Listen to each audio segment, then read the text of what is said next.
Rachel, would an apology have made a difference? How did you feel when you heard the news yesterday? Morning to you.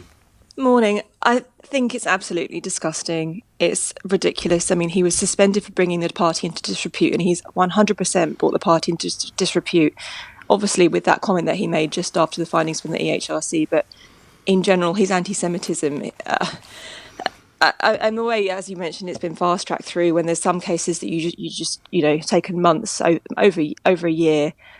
Just shows that, the EHRC findings found that the disciplinary process is not fit for purpose, and it's been used again and fast-tracked to allow this man, who's caused so much upset and has no awareness whatsoever of what he's done, back into the party. It's just, it's more than disappointing. Sir Keir and his supporters, Rachel, have talked about turning the page on this and it being a new day and a new dawn for the Labour Party's relationship with Jewish people. How do you respond to that? This is 100 steps backwards.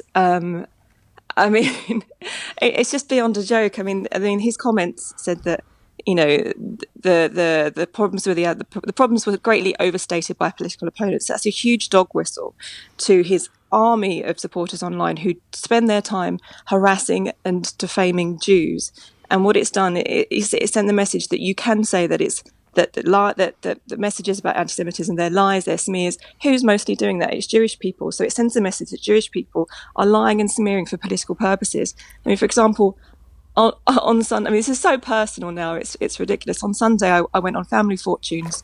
My family won £30,000 to help a children's charity. I was then trending for that purpose for 24 hours by Corbynites who said that it was awful that I went on and won money for a children's charity because I vote for a political party that wants to starve children.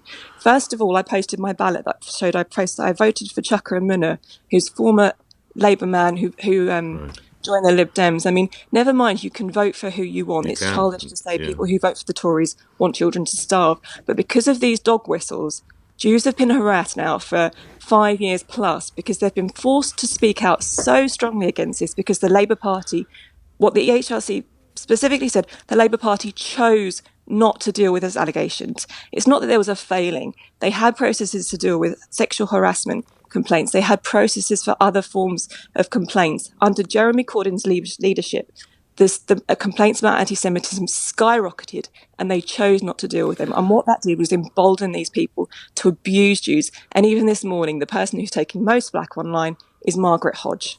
Lastly, Rachel, did you ever see a path back for Mr Corbyn into the Labour Party? No. He's travelled across the world to lay wreaths for terrorists who murdered Jews. He campaigned for 10 years to have people convicted for terrorism, for bombing Jewish charities in London released from prison. He's a disgrace. If it was anyone other than someone who became the leader of the Labour Party, who obviously got his supporters momentum in all levels of policy making and disciplinary processes, he would have been out of the party in Standard Times long ago. I'm so annoyed. I'm so upset. You can't understand. I can, and I can hear it in your voice, Rachel. Privileged to speak with you again. Thank you.